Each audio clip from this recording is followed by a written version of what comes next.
Welcome one and all to our monthly artist talk, uh, put together by artpush.org, which is a fantastic nonprofit in the Bay Area, bringing artists together and highlighting the amazing talent we have here in the Bay Area. Before we get into the show, I would like to just thank our sponsors, who are Flax Art Media, Flax Art and Design, I apologize for that, and also Alameda Municipal Power, who generously supported us through this year-long run, bringing artists together with wonderful, amazing artwork and even more amazing insights. So brace yourself. This is going to be a totally amazing show. We have three wonderful guests who submitted to our art book project, East Bay Artists 2020. And they're here today to talk about their work in the book, but also to talk about their experience during the quarantine and also just give the world an insight into who they are and where they're from. So with that being said, the audience will be muted throughout the show, and we'll have a Q&A section 15 minutes before we close to give people a chance to speak to the artist or the artist to expand on any points that may come through the chat, which leads me to my next point, which is that our chat is open and you can post your questions in there and we'll attend to those as we go through the show. Please don't hold back anything. We're making history here in the Bay Area and would love to hear your thoughts and your comments as the artists really thrive off those. It's great feedback for them. So don't hold back. This is our show. We're making history together. Okay. That being said, anyone, as I said, anyone can post questions in the Zoom chat, and we will get to that as we go through the show. The show is being recorded and will be uploaded onto the internet, YouTube, I believe, and you can find past episodes of this show on the YouTube channel. So all that information can be provided to you if you contact us through FridayArtWalk.com, and that is where the artist profiles also live. So I'll give you that website once again, FridayArtWalk.com.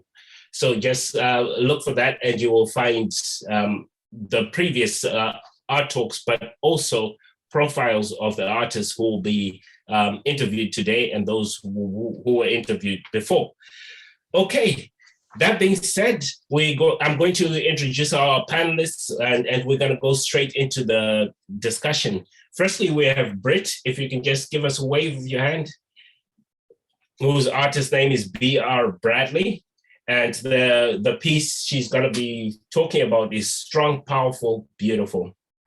We also have Alana, and she'll be talking about The Last Unicorn body painting. Sorry, my pronunciation is a bit bad at the end of the day.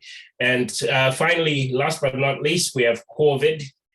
And did I get that right? Did I pronounce that right? Awesome. And they are going to be talking about their piece, Contemplations on the Void. So it is a great show. We shall begin with Britt. And do tell us who you are and where you're from. California native, born and raised. I was actually born in Alameda, so I have a very strong attachment to the Bay Area. But I was raised in a very small town, Groveland, California, which is outside the Gates Yosemite. I learned photography very early. My father was a photographer, so I developed my first roll of film around 8, and it kind of just stuck with me. Currently, my practice and my love is in alternative process photography. The piece, Strong, Powerful, Beautiful, is a wet plate collodion ambrotype, which is a photograph on glass, which is my preferred medium at the moment, although I like to dabble in a few other. It's a long, arduous process. It's very tedious. It's very time consuming. And it requires a lot of equipment you have to drag with you. You also have to process on site. So from the time you shoot the photograph to the time you develop the photograph, everything happens almost instantly. And it's affectionately called wet plate collodion because the plate has to stay wet throughout the process. So it's a bit of a mess, but that's kind of why I like it. I also enjoy that it is extremely time consuming and laborsome. It's also very fickle. So there's a lot of things that can go wrong. The chemicals are very temperature sensitive. The plates themselves are sensitive to everything from dust and hair down to the oil on your fingers, which can cause all sorts of interesting chemical reactions.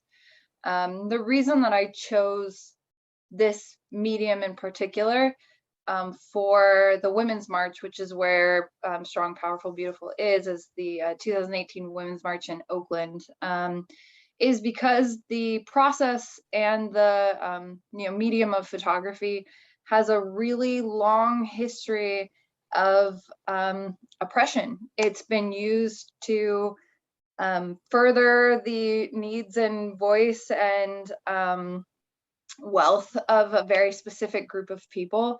And usually the subjects in those photographs get little to no say over how they're posed and what happens to the photograph before and after it's taken.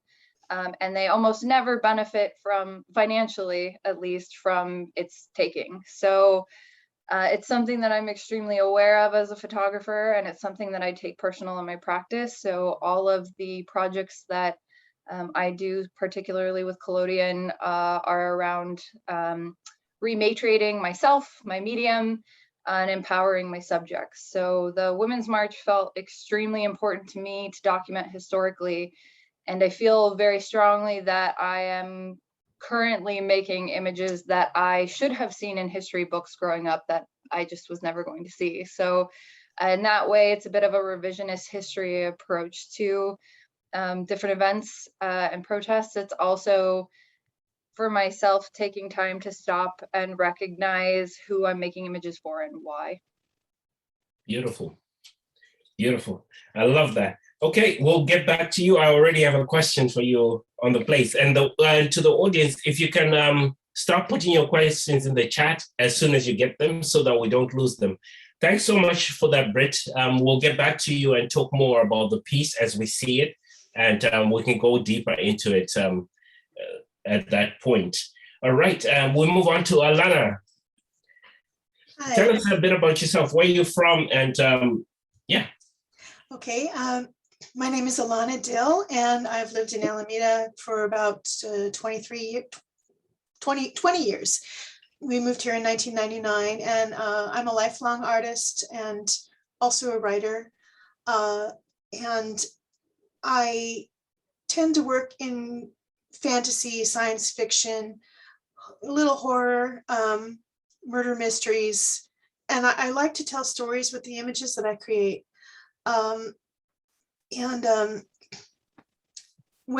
It was interesting what Britt said about kind of acknowledging the model and having them have a choice in how they're perceived in the photo, because that's something that's really important to me too.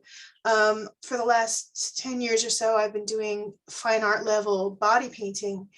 And for me, it's been important to work with the model and the photographer to say more about the model instead of trying to make them disappear into the background, which is perfectly valid if somebody wants to do that, but it's not my thing. I like to talk with the model and talk about what they're interested in and bring it out.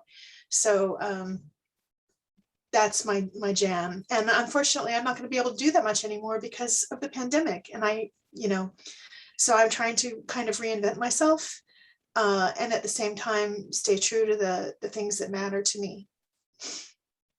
All right, awesome. Thank you very much. If you saw a bit of a face twitch on me, that was because you stole my question on the pandemic. So what's the host going to talk about now? Ask it again, because people are going to be late.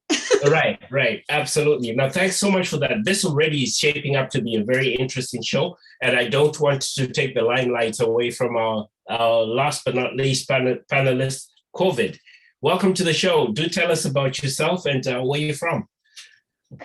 Thank you. Hi. My artist name is Corvid. I know you'll see it says Varen down there. That's my human name.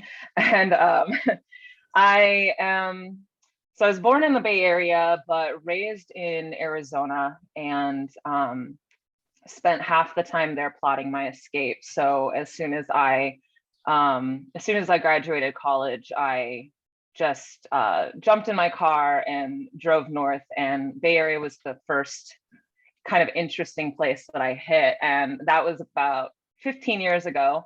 So I settled down and I stayed here ever since. And I actually, things have taken a nomadic turn for me again. I lost my place. I was, kicked out of my rent controlled apartment so that they could renovate it and charge more rent for it at the end of 2019, right before the pandemic hit. So I went on the road and drove across the country and ended up having to hole up for a bit during the pandemic. Obviously, I couldn't travel a whole lot, but once it became safe to do so, I'm traveling again. So I am back in the Bay Area right now to kind of reconnect to my home turf, but I'm going to be, I basically am living out of my car, and I'm either, right now I'm house sitting and cat sitting for friends, but I'm also camping and just kind of trying to make that work. And we'll be traveling around the country that way as safely as possible.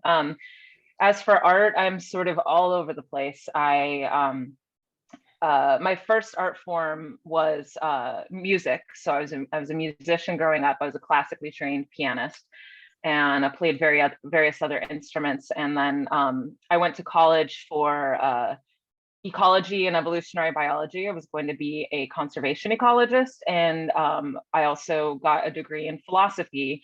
And then when I graduated, it just kind of like the path I was on didn't feel right, and I started to follow my intuition, and it led me toward art. And I've never looked back. But that background has certainly informed my art. I paint, illustrate, I do illustration, I do both traditional and digital. I do sculpture, I do fabrication, I do large scale stuff as well as small scale stuff. I make jewelry, I make costuming. I'm also a performer, I'm a dancer and choreographer. I've directed a troupe, and I tend to do everything from the costumes for the dance, as well as the choreography, as well as the makeup.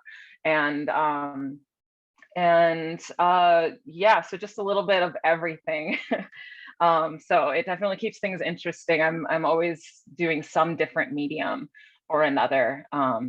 And yeah, my style is definitely, it's very dark art. I would call it surreal macabre. And I like to deal with sort of things on an archetypal level. The philosophy background, of course, is infused in that. So, and I'll go more into that when we talk about my piece, because it has a lot of philosophical grounding.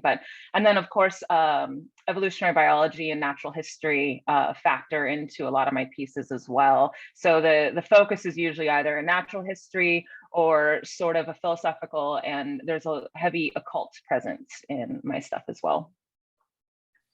Awesome. Brilliant. Thank you so much for that. Wow, what a diverse show. It just feels so alive. I'm excited by this. I hope you are too. And we're going to jump back to Britt and talking about the piece in the book. What inspired your piece in the book? Oh, by the way, thank you so much, COVID. Really enjoyed that. And we'll jump back to you about your piece shortly.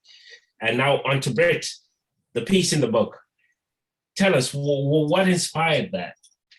And if I can have my wonderful technicians to put it up, there we go. Yeah, it was, I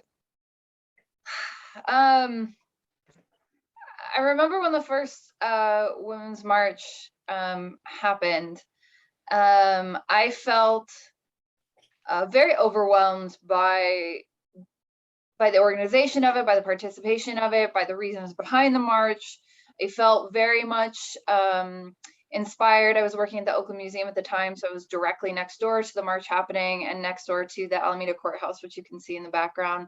And I was tremendously moved by the history that was being made in front of me. And I think where I felt dwarfed was I didn't feel like I was doing enough. I didn't feel like by simply marching and participating that I was giving enough to the movement. And obviously you can't ignore how many movements have happened right there in front of the Alameda Courthouse. Obviously the Black Panther Party made their voices heard and known very much in Oakland at the very same spot. And I felt like I could do more. And one of the things that has always been apparent to me as someone who's queer and multiracial and of a different of multiple marginalized communities, was how many historical images are missing from history books. How many stories are not told? How many stories are glossed over? How many stories are edited out or edited down to a single image that doesn't really give you an understanding of what was happening? And as someone who practices this historical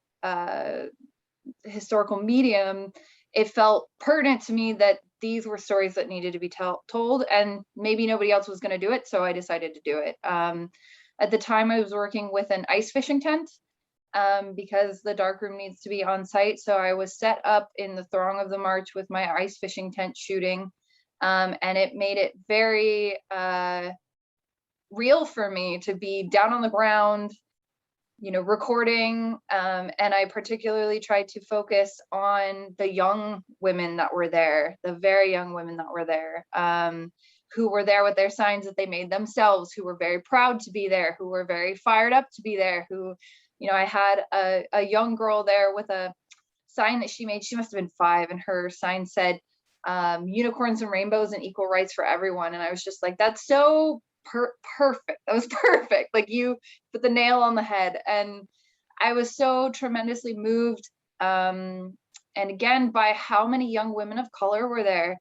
And so often in feminism and in rights movements of any kind, most of that burden rides on the shoulders of women of color to do most of the work. And so it was really important to me that I focus particularly on the young women of color who were there that day. And these two just immediately knocked me off my socks when I saw their signs. And they were just, perfect. You could put them in the 1960s, you could put them further back. They look like they belong there. They have the same message we've been screaming and yelling for so long. And I just felt fortunate that they consented to let me photograph them. Wow. I have to take a moment to let that soak in, because sometimes you don't want to ruin the moment. Perfectly said. Thank you. Yeah. What I was going to comment on is the timeless quality of the image. You can't place it at any point in history. It's timeless. But also the fact that you expose the photography, we can see, for example, I think in part of the image we could see the bubbles right there. So that imperfection that comes into it is really beautiful. Could you speak more on that? What does that say to you? For example, the breakage in the surface. Sure. One of the reasons that I deeply enjoy collodion, particularly, is because it's fragile and it's unpredictable. You're entirely susceptible to the environment which you're shooting. So if you're shooting with dust, there will be dust on the plate. If you're shooting out in the open, you're going to get temperature changes. You're going to get they're called oysters. They're like these little chemical nuggets that you can see the interaction. It's a handmade object, and there's no hiding that. There's no hiding the flaws in that. And I think, to me, in the images that I looked to make, trying to get a perfect plate with no flaws on it is pointless, right? It's perfect is the enemy of doing anything, getting anything done. And I think that speaks to the movement as well, right? We're constantly listening to the battles of people around us talk about, oh, we're not going to pass this, or we're going to pass this, or, speaking about the rights of other people and looking for perfect solutions rather than looking for things that push us forward. And I also think that it speaks to the fragility of everything we're asking for. It's the same fight we've been having for as long as you can remember, is for people to be treated as human beings. And you can see that fragility in the plate as well. It's the nature of doing something out in the field is that, you end up with breaks and tears and areas where the emulsion is torn away because I had to transport it to and from, or I had my hands on it, or the sitter had their hands on it because they were so excited about the image. And I think to try and hide that completely takes away from the rawness of the event and the moment and what's trying to be said. This is like right there in the center there, you can see kind of a chemical reaction. Wow. Whoa. Nothing more to add to that. I think it's very well said, and it reminds me of Sadhguru, an Indian mystic, who said that life is so fragile, and it's this fragileness which makes it beautiful. And looking at that image, it's like it encapsulates the process and the handling, the people behind it and the people in front of it. Thank you so much for that. That is really deep and profound. And I think it's a history lesson in 5 minutes. That, well, art has never ceased to amaze me. And we'll get back to you again when we talk about the quarantine and how it impacted you. So thanks so much, Britt. Really enjoyed that. Moving on to Alana. Do tell us about the piece in the book. Well, it's a body painting on a model called The Last Unicorn. And I'm not seeing it up here right now, but I guess will come up in a moment. It was done primarily by me to my own design. And below the waistline, my partner for the day was my child, Evie, who worked on laying down a base coat so that I would have more time to do the details. When you're working on body painting, you have to move really fast because the paint, it can change chemically over time depending on the skin chemistry of the person, of the model. Initially, this model, by the way, is named Sweet Cheeks. That's the name she goes by. It's SVEET Cheeks. And you can find her on Instagram. And she has her own website too. She's very beautiful. She's a dancer. She's extremely strong. And so as I might have mentioned earlier, I really like bringing out something about the model as opposed to just like, this is my vision for you. So I asked her about something she was interested in, and she said she liked unicorns. And I thought of The Last Unicorn, which is one of my favorite books. I think I read it first when I was 13. And it was about time and timelessness, because the unicorn, nothing touches her. She's eternal. But the people that she encounters when she's looking for the other unicorns, they're deeply affected by time. And so the woman that you see there on the model's shoulder is Molly Grew, who's this middle-aged woman for whom in her youth the unicorns did not show up. The way you're always told, oh, you're beautiful, innocent, the unicorns will love you, but that doesn't happen for her. And she's a little angry about that, kind of wondering what the hell's happened to her life, to the time in her life. Schmendrick, the magician, is one of those magicians who just can't quite control the outcome and never really knows for sure if he's working magic or not. And both of those things actually speak to me, because I can never tell when I'm doing a painting where it's going to go exactly. This was somewhat based on the unicorn tapestries in the French ones that everybody's seen over at the cloisters, but it also has my own stuff on it. And then on either of her arms, there's the prince who wants to rescue the girl that the unicorn becomes. And, there's a tension between them because she's incapable of falling in love with him, really. And he's incapable of seeing her for who she is. He doesn't really understand that she's a unicorn. And so her transformation by Schmendrick, I don't know what I'm about to say here. Her transformation by Schmendrick is what allows the other unicorns to be rescued from the ocean where they've been imprisoned. And there's so much more to it than that. But like I said, I read this book when I was 13, and I read it several times since. And as a kid, I saw it from the point of view as a kid. And as an adult, as a middle-aged woman, and now I'm practically old, I'm 60, seeing Molly Grew and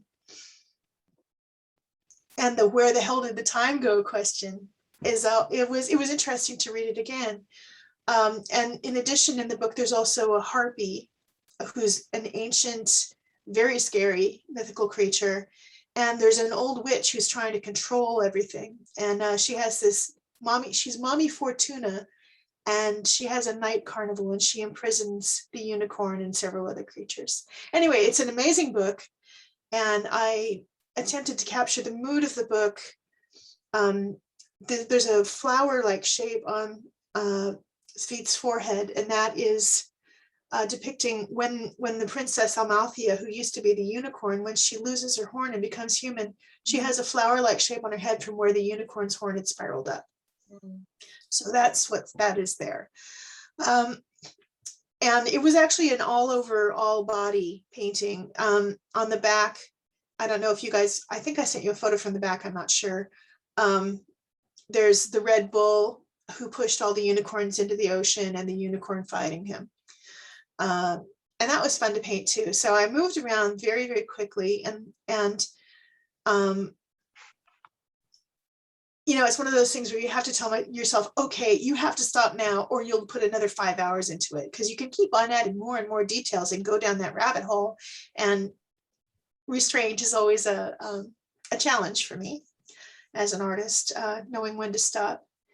The photographer for this picture is named Matt Haber. And again, the model is Sweet Cheeks. Do you guys have any questions about the painting or about the process? We'll go into the questions after we're done with COVID. So thanks so much for that. For now, there are questions coming in. Cheryl asks, how long did this take? It's absolutely amazing. But if you can hold on to answering that so that we honor COVID's time and give them the space to talk about their piece. Thanks so much for that, Alana. And I do have follow-up questions for that also. So we'll be swinging back to you and to Britt also with follow-up questions. Thank you both. And now we move on to COVID's piece, which is called Contemplations on the Void. Very interesting. Right? As Jessica pulls it up. Yep, there it is. So one thing to note is that this piece is actually a part of a triptych. So the entire triptych is called Contemplations on the Void. And actually the full title is in Contemplations on the Void in 3 Arbitrary Frames, because it's kind of pointing toward the fact that time is only linear in our experience, and it isn't actually linear. So these are different. If I had to boil it down, I'd say that it's the experiences of what one might think sort of, for lack of a better word, enlightenment would be like. But you know, enlightenment is such a vague term. Like the ways that I think about kind of what goes on beyond our limited physical reality and our limited paradigm of it. And, you know, the dissolution of the self, when we die, you know, what happens. And one of the themes that I employ a lot, it's known as dialectical monism. And basically it's the idea that reality is really sort of a unified thing, but it necessarily presents itself to us duality, but the duality is an illusion. So, you know, in the basic sense, being and nothingness are the same thing. And you see this theme reverberating throughout many different ideologies and religions, especially more Eastern ones. But so that triptych explores the idea of what would the fusion of, or the breaking down of the duality between being and nothingness, what would that be like? And I think that it's a universal experience where we contemplate our own mortality, or we contemplate our own non-existence. And it's something I've done a lot. It's something that's just kind of an integral part of the way that I interface with my reality. And it's not an obsession with death in that like a sort of unhealthy way. It's more like exploring the idea of death and exploring the idea of non-existence and developing sort of a healthy relationship with it, especially in our current culture, which is very death avoidance, and we sort of are in denial of it. And this also just doesn't just apply to death as that final, bodily death, the one that we experience at the end of this reality, but the many thousands and millions of little deaths that we experience constantly. So deaths and rebirth. So this piece in particular is entitled Release, and it's sort of that moment of dissolution where the sense of self, and I tried to paint it in a way that looked like a visceral physical experience, because a lot of the ways that I contemplate my emotions and my ideas about reality and death and the self, they take place they're a somatic experience too. So they take place in the body. I feel them in my body. And so usually when I paint, I'm drawing on that aspect of that experience. So a lot of things are visceral. That's why a lot of times I'll use a skeleton or skeletal parts, because I'm hinting at the idea that this is sorry about the cat, but hinting at the idea that this is a personal, human, visceral experience. The other two pieces are, one is called Threshold, and it's it's kind of like a tree, but also has a lot of like visceral and bony parts. So it's a mix of the two, whereas this one is mostly a human skeleton. And in that one, the threshold is that liminal state where you are contemplating these things. And the tree was sort of kind of hinting at the idea of the Bodhi tree, or where the Bodhisattva attains enlightenment, that place, that liminoid threshold place where we constantly are crossing over and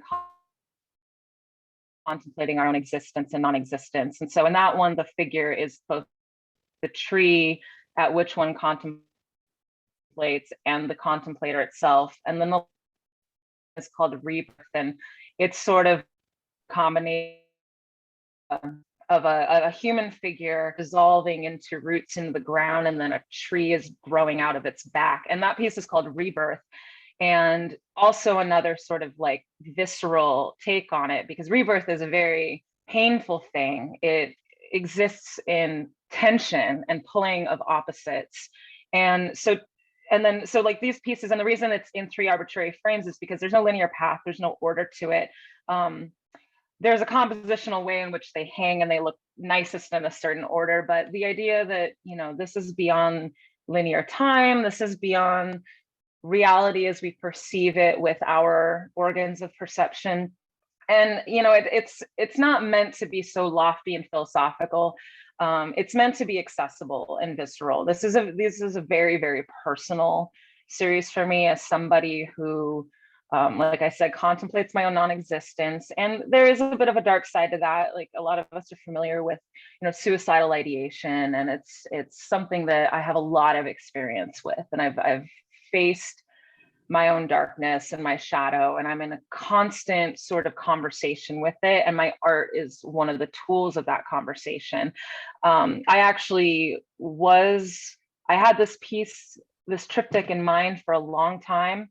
And when I was going to paint it, I was a little too close to that verge. I was a little too close to that darkness, and I had to kind of step away from it. I actually ended up painting a different series that's kind of on the opposite end of the spectrum from this. There's a lot of movement and color in it, and that was me actually actively choosing life. And then I was able to come back later when I was in a better place, and I was able to come back to the void and to paint it and to express my feelings on it. They're still very real for me, but they weren't dangerous ideas at that point. So this piece is, me walking to that void and sitting with it and thinking of it, and then coming back, and this is what I brought back from it. Whoa, okay. All Sorry, right. that got real heavy. No, Great. But you know, in a good way, though. In a good way. Thank you so much.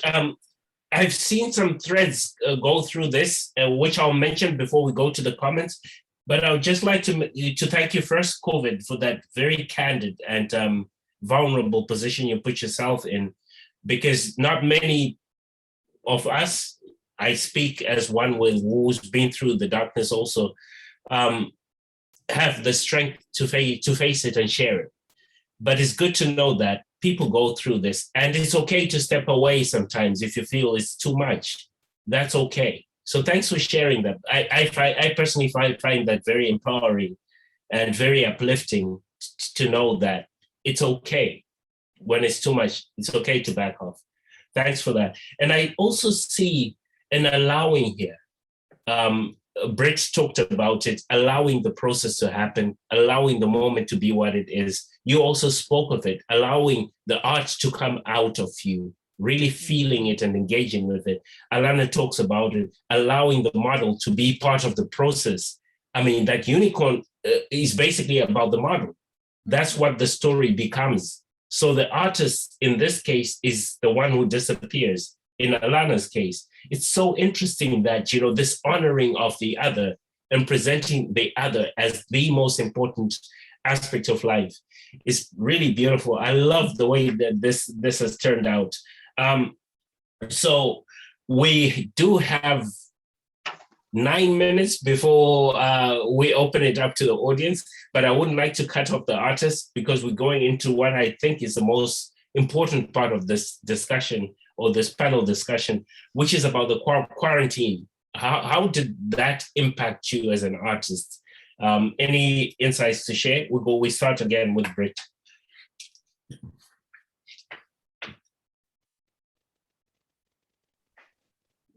Britt's muted.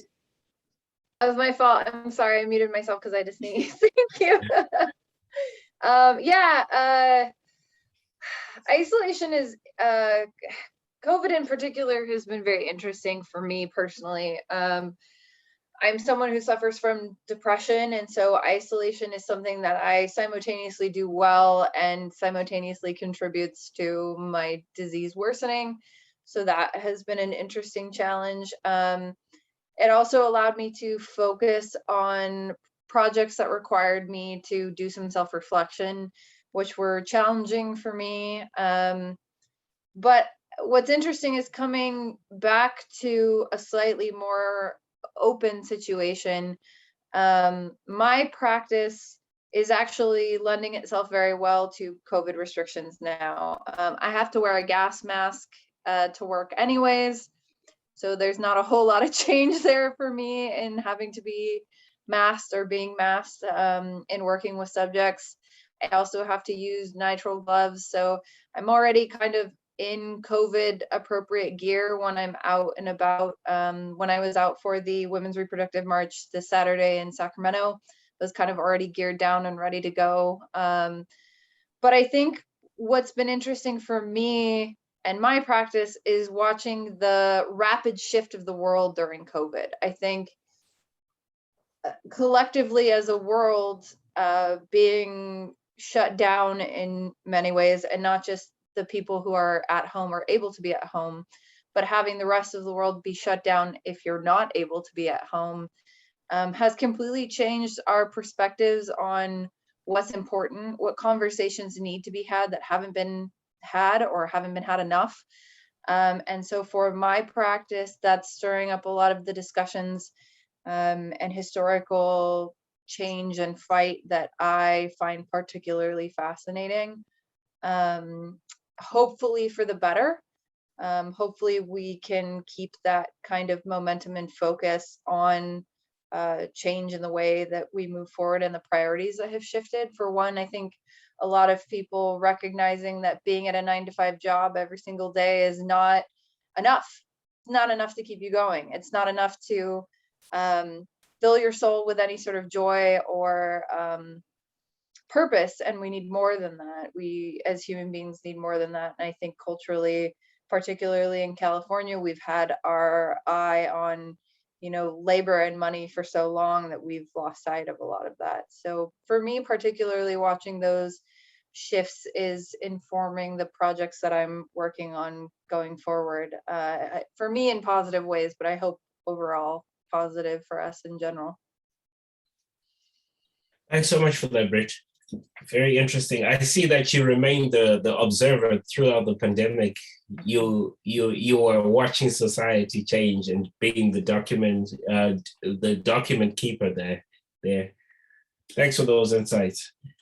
We move on to you, Alana. How did the pandemic impact you or your work? Hugely. I was making my living as a face painter. I would say it was a part-time living, as a full-time job, because you don't make a lot of money doing it. But I had to completely shut that down, and I've essentially retired from painting at parties, face painting and that stuff. And many times I've had people ask me, "Are you an artist?" And I'm like, "Well, I'm painting on a canvas. It just happens to be moving and wiggling. But yes, I'm an artist." And it was hard for me to claim that. And so now that I am not painting at events anymore, not painting at fairs anymore, I don't have anybody looking over my shoulder going, "Ooh, are you an artist?" I don't have, it's hard for me to identify myself now because I don't have the feedback. I don't have the tactile sensation of working with a person and kind of transforming them into whatever it is that they want to be. And that's been really painful, actually. It's been really sad. And I don't really know, having found out how many parents are negligent about vaccinating their kids, I don't think I'll ever be able to go back to painting at parties or anything like that. So I'm trying to figure out what I'm going to do next. There's kind of an ideal that artists create in splendid isolation, and that you should be able to do it all by yourself, and that if you're not suffering, you're not an artist. And I so disagree with that, all of that, because I have done much of my best work collaboratively, whether I'm collaborating with other painters, whether I'm collaborating with Jess and Sarah on an installation, whether I'm chatting with somebody going by as I'm painting on a window, whether I'm doing theater stuff where, props and costume things and backgrounds where somebody looks, that needs to be a little bit more blah, blah, blah, or whatever. So it's always a collaborative process for me. And I can remember as a kid, just really enjoying just drawing on my crayons with my crayons, or actually crayons suck, but, drawing with colored pencils or drawing with ballpoint pen. I loved drawing with ballpoint pen. And just having another person there, just, playing guitar, or they would be listening to music. We'd both be drawing. One of them would be writing, I'd be drawing, that kind of thing, where you might not necessarily, like toddlers playing parallel, you might not necessarily be doing the same thing, but you have company. And, there's this tension as an introvert between, I want to be alone and I don't want to be alone. It's interesting trying to figure out which one I want to be at any one time. And again, I don't really know where I'm going to go. Maybe digital, maybe painting on sculptures. I haven't really figured out what I want to do next. Well, thank you for that. Yeah, it does get real. It's I think we should not underestimate the impact of the pandemic on people and things we took for granted, like being around other people, for example. Yeah. Whether you're interacting or not. But to hear that it changed the trajectory of your life, it's humbling to see you here and share that. Thank you. But what I love about it is that you're taking a very positive spin on it to say, I'm not sure what I'm going to do next, but you're going to do something. Yeah. So I love that. Thanks so much for sharing that. We do have one more panelist who is COVID, and they're going to share the impact of the pandemic on their work and themselves. And then we'll open it up to the questions in the panel. There are a few comments and questions, pretty interesting stuff. So COVID, take it away, the pandemic. Yes. So actually, both Britt and Alana brought up very, very good points of things that resonated with me as well. And you know, what Alana said about the stereotype of the tortured artist. That's always a myth I'm attempting to dispel. And because like the reality is that artists take their experience, and our experiences run the gamut from positive to negative, and we distill that into our art. That is the alchemy that we do. We do not need to artificially manufacture suffering in order to do art. And you know, during the pandemic, I mean, we all had this sort of low level, at the minimum, if not more, like long burning stress that caused just universal anxiety and depression, and just we saw this spike of this mental illness. But it wasn't, you know, it wasn't always chemical. It was contextual. It was society that's ill, and people trying to operate within it. And in those states, I can't create. And like I've actually dealt with a lifetime of, you know, depression and anxiety and all that, and I can't create from that place. I pour that into what I create, but I have to be doing well. I have to be thriving in order to be creative, in order to have the resources for doing that. And then what Britt said about the pandemic kind of laying bare a lot of like iniquities and what's wrong with our society. And it kind of, I mean, it showed stuff that was already really wrong, and that a lot of people were already suffering from, but these were from more marginalized groups that didn't have as loud of a voice, or they weren't being listened to. And so, you know, like we have all these disability accommodations now due to the needs of abled people. They have these accommodations now that are helping, you know, disabled people that disabled people have been asking for all this time, for one example. And so I saw, for my own experience as an artist during the pandemic, I had a kind of an internal mirroring of the external situation. I personally, I mean, I had a lot of difficulty making art, and for me, it wasn't logistical because I do a lot of my art in isolation anyway. It was more psychological. It was because of the stress. It was because of the depression. And and also just the burnout that I have had from having to hustle so hard to survive as an artist, and the ways in which I can't necessarily compensate by just getting a day job, because I mean, I've tried, I've worked in that way before, but I'm also heavily neurodivergent, and I don't do well in the 9 to 5. You have to be here at the certain time, and you have to, you know, I do the best when I'm able to work on my own schedule. When I'm just told, here's your goal, like whatever you got to do to get there, I do great with that. So I think that this you know, this whole pandemic experience has just showed a lot of what we need to change about this. And one of the things I was doing personally was trying to actually deprogram my own internalized capitalism, and what that looked like, because like I think that most of our problems have to do with capitalism and the lies that it tells us in order for us to be productive workers. And my internalized capitalism meant that I connected my sense of self-worth with my productivity, what I was able to make, how much I was able to do, how many hours I could work in a day. And I think that, so I decided to take a step back, and it was a really uncomfortable place to be to not make art, because so much of my sense of self is tied up in my identity as an artist. But at the end of the day, even that is not truly core to my sense of self. It is apart from anything I can label it with. So I spent a lot of time in quiet and silence, doing things that were not art, doing other things, and contemplation, in order to simply find value in existing and not in producing and not in creating. And it was a hard, slow process. It really sucked most of the time. I wasn't even sure if there was progress. It wasn't until I started seeing little milestones and that I felt like I was moving forward. But now I'm in the process of trying to move forward very gently with this new sense of self, and hopefully find joy in the process again, because the hustle of trying to just make art to survive had actually taken the joy of art away from me. And the pandemic was kind of a really, really jarring call to do some serious internal work and shifts and hopefully come out of it differently and with a sense of self that doesn't link to productivity, so that I can just make art for the joy of making art again.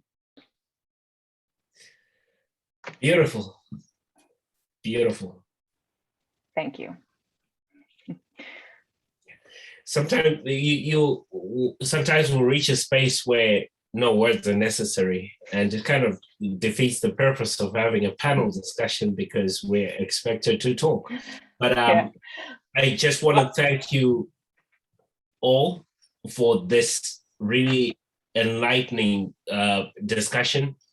I drew a lot from it, and before I talk about what I drew from it, I'd like to go to the chat and just share some of the comments there. So we'll start with one that says, to all artists, this comes from Art Push, by the way, who put this together. I wonder what you think about the link between creativity and depression or feeling things out so very deeply. Is there a connection there? So any of you can answer that.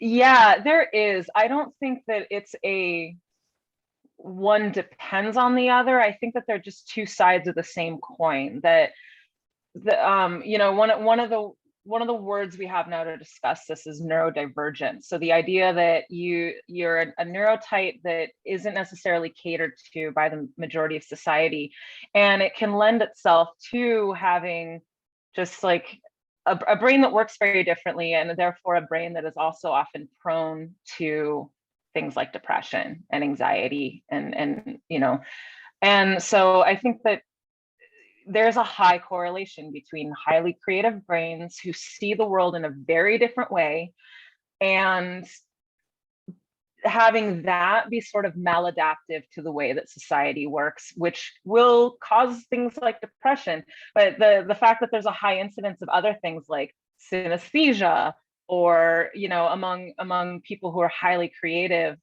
just shows that, like, you know, for your brain to be that creative and for your brain to put something new into the world, it's going to be kind of different.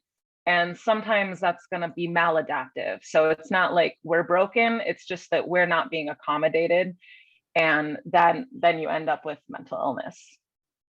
Wow, thank you. Thank you, Corbin. Bridget. Thank you for that. What's Sorry? that? I said I feel very seen, Corbett. Thank you for saying that. I see you. All right. Alana, anything to add? I have also suffered from depression and anxiety many times in my life. And in my early 20s, I really tried to go normal. I really tried. I wore pantyhose. I was a secretary. I drank like beer with my boyfriend all weekend long and made myself watch football. I mean, it was the whole literally 9 yards. And I was so unhappy. I mean, I was at a point, I wasn't doing any art. I wasn't writing. I wasn't doing anything creative aside from cooking. And so when I was cooking, of course, I was eating. And so I was stuffing my feelings with food too. And so I was numb. And it got worse and worse until I realized, well, I'm going to die. I'm going to kill myself if I don't do something different. Mm-hmm. So I got into therapy and got into recovery, stopped drinking, started working on my eating stuff. And slowly over the course of time, I was able to reclaim my creativity. But I had writer's block from the age of 18 to 52. And since 52, I've written a couple of novels and maybe 15 or 20 short stories. So I think some of that actually may be hormonal, but there's definitely something going on with our brain chemistries.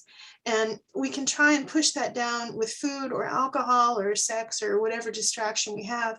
But unless we allow ourselves to create, we're screwed. Really, it's like, even if it's the littlest thing, even 15 minutes a day, you got to do something creative. You got to make the world a little bit more yours in a way. Otherwise, you want to drift away from it. It isn't enough. So that was my take on it. It's like, not creating can bring your life more life, but not creating can kill you. That's my opinion anyway. I think a lot of artists can say that their art saved their lives. I know, obviously, I for one as well. So yeah, here. Okay, I have to ask you, artists, not to get much deeper into that. You're bringing tears to my eyes. It's very profound. I mean, those statements. I want to go back to COVID because you talked about allowing yourself to go into the space within and deal with what was within. And I want to link that to Brett's comment about allowing the situation to happen as it happens, not to hide anything, to be absolutely vulnerable to it. And then that ties back to what Alana is talking about, that you've got to allow yourself to create. You've got to do what you do. But sometimes creating is also creating that identity, right? Not falling into the expected, the normal, what is the normal anyway? So thanks so much for those profound comments. That was, that was a lot. Britt, do you have anything to add to that before we go into the comments? Yeah, I mean, I don't want to say too much because both of you spoke so beautifully. And I think the way that I would describe it to someone who maybe isn't neurodivergent or doesn't similar is that I don't have children, but I'm an aunt and a godmother. And if you've ever spent any time around children, they'll try to communicate with you, and they usually try to do it on a very civil level. But if you ever notice that if you're ignoring a child and they feel ignored, they begin to yell.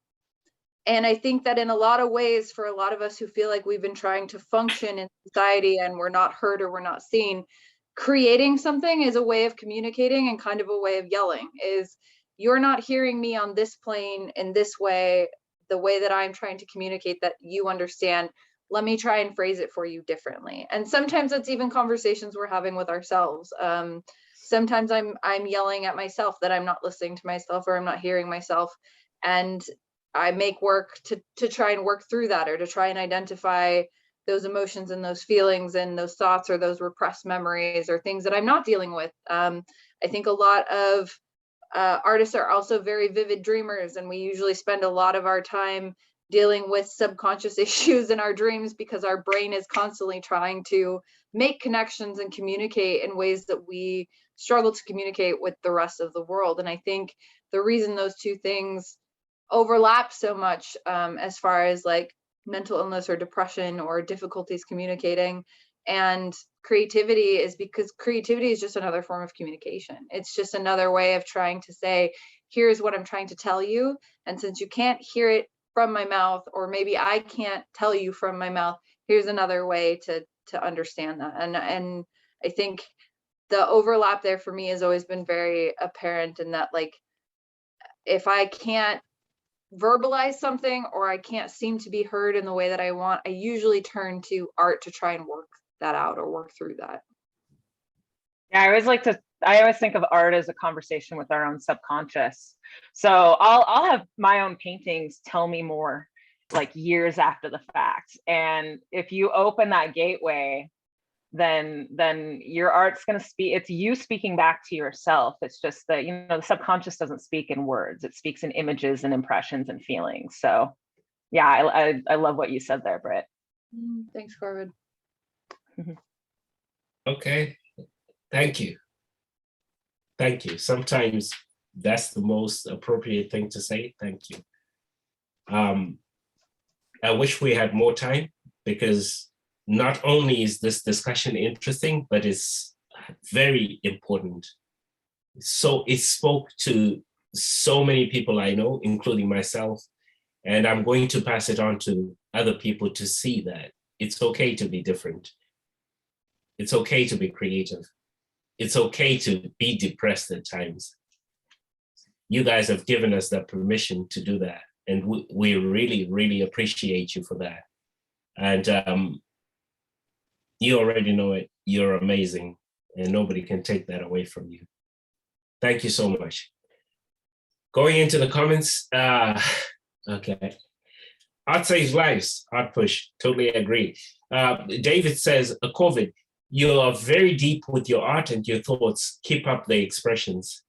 Deidre asks, do you ever get wistful about the temporary nature of your paintings? I guess that's going to Alana. you can answer that once I've gone through the comments. The second one also links to Alana's work, which is how long does it take? It's absolutely amazing. So Alana, I think we should give you 30 seconds. Okay, well, it took like 50 years and 3 hours. It's like you develop your skills and then everything comes together when you're painting. It's so bizarre. And I don't get wistful about the body painting. To me, I love the ephemeral aspect of it. I love that I don't have to think about, oh, is this going to last? Do I need to varnish it? You know, all I have to think about is this going to get through the next 3 hours, or is it going to get through the event or whatever? I like that it goes away. I like that it's in the moment. So no, I don't really feel wistful about it at all. Thank you. We will open up the floor for our audience to talk, but I just want to go through one of the comments so that everybody feels heard. David did ask a question. Alana, there is an old issue of Playboy, circa 1968-69, which had an article on fine art body painting. Have you ever seen it? Let's save that for when the recording stops so that we can carry on the discussion. And those are all the comments we had. I would just like to do the announcements before we close this section and then open it up for an open discussion between the panelists and the audience. So the first announcement is the East Bay Artist 2021 art book is now available and it's discounted. It's at a discounted rate through October. So if you go to eastbayartbook.com, the URL is very simple, eastbayartbook.com. You can get it at a discount through October. The second announcement is October 16th. There's an outdoor film shorts with live music at Studio 23. October 16th, my apologies. By the way, you can find all this information on FridayArtWalk.com. So we'll give it to you now anyway, since you're here. 3 Dots annual Memento Mori. That always gets me. And that's at, get details at Studio 23 Gallery again. That's 3 Dot. 3 Dot, for those who don't know, is a gallery next door to Studio 23. So you can get information on studio23gallery.com. Then there's a pumpkin carving meetup on Saturday the 9th, which is tomorrow at 2 p.m. If you visit the meetup.com Alameda Artists, you can find more information about that, or you can hang around after the discussion is done and we can send you the links to that. Catch this show, past shows, and learn more about the panelists at FridayArtWalk.com. That's where this will live along with the artist profiles. Thanks once again to Flax Art and Design. For those who don't know, during the pandemic, during the most uncertain times, Flax Art and Design decided to step up and support the artists. So we couldn't thank you more for your support, because it brought a very bright light in a very dark world. And now we're reaping the rewards of that by having such amazing artists come on the panels. So thank you to Flax Art and Design, and also to Alameda Municipal Power for supporting us through this endeavor. Your support is greatly appreciated, and we don't want that to go unnoticed. Panelists, take time to make art-related announcements at this point. You're free to announce anything you might have. I love Halloween. It's coming up, and so is Day of the Dead. I am open to painting adults who are fully vaccinated if they'd like something special, or if they'd like to do a photo shoot or whatever, we can work that out. Also, it's a good time because a lot of people have died. There's a lot of grief in the world. It's worth thinking about. You're making an altar or a memorial for anybody that you may be missing, or even for an aspect of life that you may be missing, or making a vision board. Do something you can touch and see to bring those feelings out on what you've lost and what you want to regain. Thank you, Alana. Once again, if you want Alana's details, please check FridayArtWalk.com if you're watching this video post to the discussion happening. Thanks so much for that thoughtful idea, Alana. Thank onto COVID and Brit, do you guys have any art-related announcements? Yeah, I have a couple. I just finished the outfitting and building of my mobile darkroom, who I've affectionately named Ruby, Ruby Lith, which is a mobile Gypsy Vardo darkroom that I will now be dragging with me places.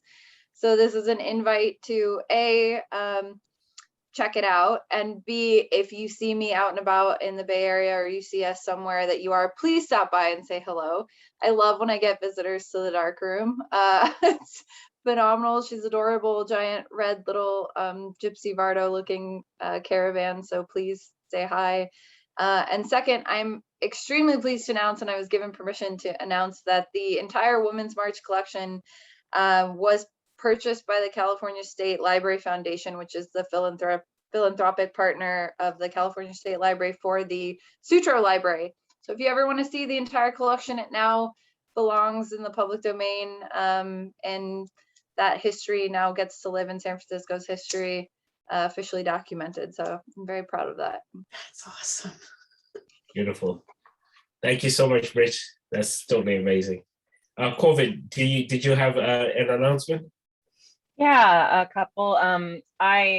So next in-person art show, it got rescheduled a few times, but it's in May of 2022, and so the art opening will be the first Friday in May. This is in Oakland at Warehouse 416, a gallery I've shown at for many, many years, and it's a really wonderful neighborhood gallery, and it's called The Living Art Show, and it's basically like the nature, the 4 seasons themed. I'll be focusing on kind of fall and winter, of course, my favorite seasons, and doing a piece that's its working title is the Life and Death Mandala. So and also I think that I did some work on a show that's going to be on Netflix, and Netflix NDAs are no joke, so I can't give any details, but since there are articles online about the show coming out, I think I can tell you the name of the show. It's a show called Archive 81.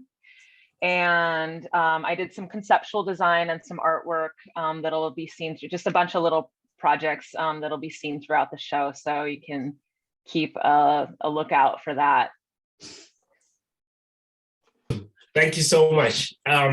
It has been a wonderful show. We're 7 minutes over our time limit, but I would like to thank our panelists for such an amazing, amazing discussion. We really appreciate you, and you've given us a lot of strength and a lot of food for thought, which is what art is all about. So without taking up any more of your time, I would like to say thank you once again to the panelists and to the audience who made this happen.